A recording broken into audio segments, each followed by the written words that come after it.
We all know about the ill effects of tobacco consumption, and tobacco is derived from two main species, Nicotiana tabacum and Nicotiana rustica. Nicotine is one of the most addictive as well as a stimulant drug which affects all organs, predominantly the central nervous system receptor, and increases brain dopamine levels, making it an addictive agent. Tobacco is a legal drug. Apart from nicotine, there are many ingredients that are present in tobacco which causes severe health effects.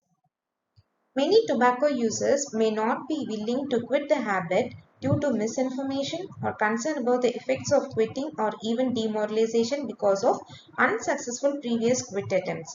We can use 5 hours to motivate the tobacco users to consider a quit attempt. The 5 hours are relevance of quitting, risks of continuing tobacco use, rewards of quitting, roadblocks of quitting. Repeat these at each visit. First, we'll see about the relevance. We should always explain the relevance of quitting to the patients. Motivational counseling is more effective if context is irrelevant to the smoker. Like if the smoker is having young children in his house, we can tell about the effects of passive smoking or secondhand smoking to the family members, especially the younger children. We can also tell about the effect of smoking to the overall health. Like the dentist is asking, how is quitting most personally relevant to you? For that, the patient is answering, I suppose smoking is bad for my health. Moving on to the second R, that is risk. We should always highlight the health hazards of tobacco users. It might be the acute risk, long-term risk, or environmental risk. Acute risk like shortness of breath, exacerbation of asthma, and long-term risk like heart attacks and strokes, lung and other cancers like cancer of oral cavity, pharynx, larynx, esophagus, COPD, environmental risk like increased risk of lung cancer and heart disease in spouses, sudden infant death syndrome, asthma and medullary infections in children of smokers.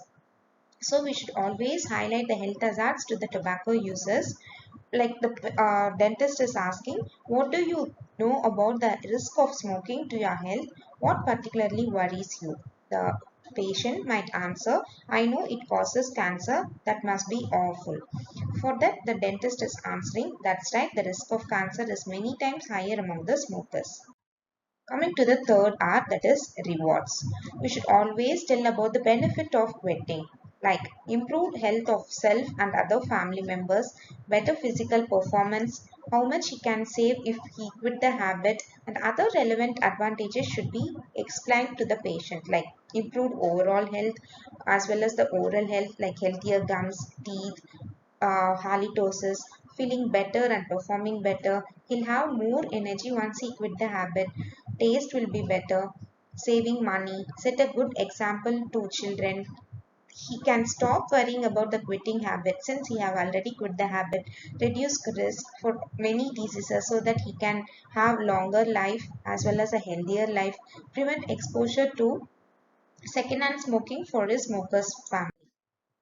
And the dentist might ask, do you know how stopping smoking would affect your risk of cancer? For that, the patient might answer, I guess the risk might be reduced if I quit. So the dentist is answering yes, and it doesn't take long time for the risk to decrease because it's important to quit as soon as possible. Coming to the fourth R, that is the roadblocks.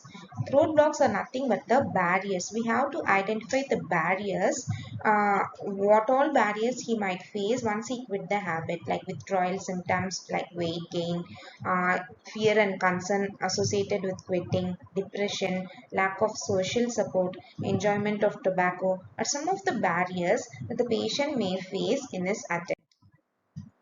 The dentist is asking, so what would be difficult about quitting for you?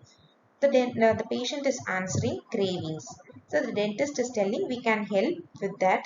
We can give you nicotine, that is nicotine replacement therapy. It will come in so many modes like patches, inhalers, tablets. Okay. So the dentist is telling the patient is questioning, does that really work? That is whether the NRT will work out. The dentist is answering yes, of course, but you need willpower. The final R, that is the fifth R, is repetition. we should always give assurance to the patient that because of the chronic nature of tobacco dependence, lapse in the initial phases are common, and tobacco users who have failed in previous attempts should be told that most people make repeated quit attempts before they are successful, and repeat motivational counseling should be provided at each visit. So in the end, after giving all the 5 hours, we should ask the patient, so now we have had a chat, let's see if you feel differently. So the dentist is asking, can you answer these questions? So we can go to the Fegestrom scale for the assessment, that is the dependence level. So if ready to quit, then proceed with 5 A's. If the patient is still not ready to quit, then end the intervention positively by saying, this is a difficult process, but I know you can get through it and I'm here to help you. If in case the tobacco user doesn't want to be a non-tobacco user, we should focus more on risk as well as the rewards.